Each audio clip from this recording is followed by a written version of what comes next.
Jur Bohun is the main antagonist in the novel With Fire and Sword by Henryk Sienkiewicz. He is a famous Cossack colonel of unknown origin, and originally a friend of the Kurcewicz family. He falls in love with Helena Kurcewiczówna and wants to marry her. However, he is thwarted by his rival Jan Skrzetuski, a Polish nobleman, who forces the matron, Princess Kurcewicz, to promise him Helena's hand. With Helena's approval, betrayed and rejected, Bohun raids the Kurcewicz estate, slaughters the family, kidnaps Helena and joins the ongoing Cossack uprising. The novel revolves around the struggle between Skrzetuski and Bohun, with the Khmelnytsky uprising as historical background. The character is based on the historical figure Ivan Bohun. Bohun is portrayed by Alexander Domogrov in 1999 Jerzy Hoffman's film With Fire and Sword.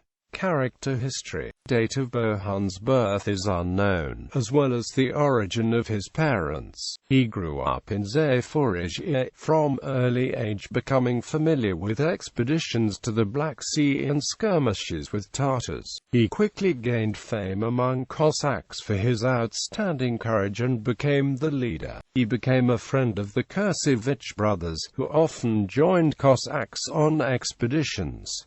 He was treated like a member of the family. The mother, widowed Princess Kurcewicz, regarded him as her own son. Bohun fell in love with Kurcewicz's orphaned cousin, Princess Helena, but she despised him since he killed a man in her presence. Her aunt, however, agreed to give Bohun Helena's hand in marriage when he promised to let her keep Rozlogi. In 1648 Bohun served Poland as the lieutenant colonel of the Pereyaslav regiment. At this time Helena and the Polish lieutenant Jan Skrzetuski fell in love with each other. Bohun discovered that Kurcewicz's had betrayed him and promised the girl to the Pole. In the company of Zagloba and some Cossacks from his regiment, he rushed to Rozlogi, intending to kidnap Helena and take revenge on her family. During the fight he killed Simeon and Mikolai, the two Kurcewicz brothers.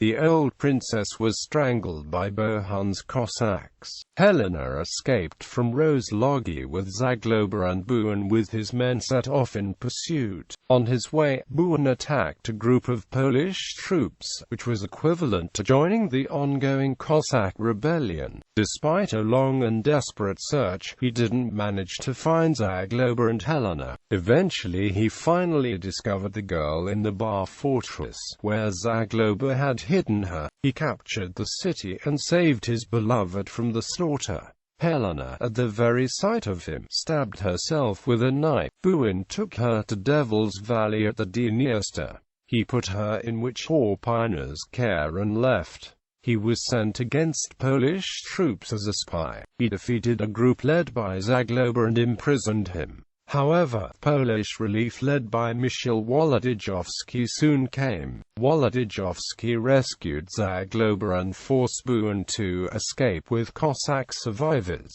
Later on, when Bohun traveled as an envoy, he challenged Wolodyjowski to a duel. After a long fight, he was seriously wounded. He recovered with the help of Shegin, who unbeknown to Bohun was Skrzetuski's servant. He asked the boy to go to the Devil's Valley and take Helena to Kiev.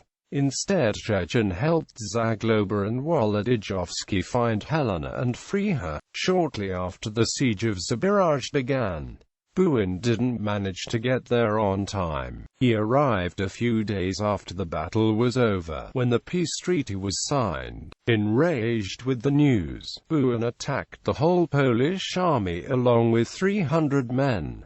He was taken prisoner by Wolodyjowski and his group. Skrzetuski, admiring Bohun's courage, set him free. Bohun then gives his final farewell to Skrzetuski and Helena as he rides his horse away to join back with the Cossacks. In the epilogue of the novel, Bohun is said to have taken part in the Battle of Berestechko in 1651. He then became the leader of Cossacks during Khmelnytsky's absence. Although the battle was lost by Cossacks, Bohun managed to save himself and some part of Cossack army from the slaughter. He lived in rebuilt Rozlogi and fought against Poles in the following wars. Description: Bohun is a tall, strong, young man.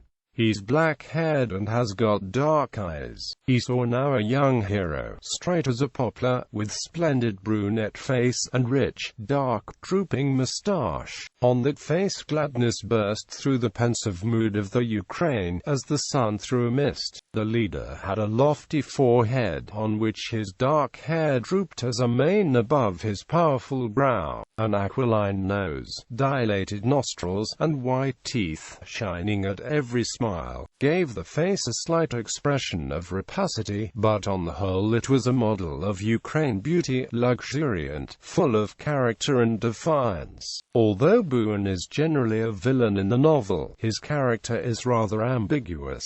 He is very passionate and hot-tempered. As an impulsive person, he often takes risk and often acts in a foolhardy manner. He often shows the cruel and violent side of his personality. He murders Kurcewicz brothers and nearly kills Zhezhin in the heat of anger. He is also willful and arrogant. He disobeys commands and doesn't care much for the possible consequences. After falling in love with Helena, he doesn't accept her refusal and wants to force her to marry him. On the other hand, Bohun is a man of incredible, almost insane bravery.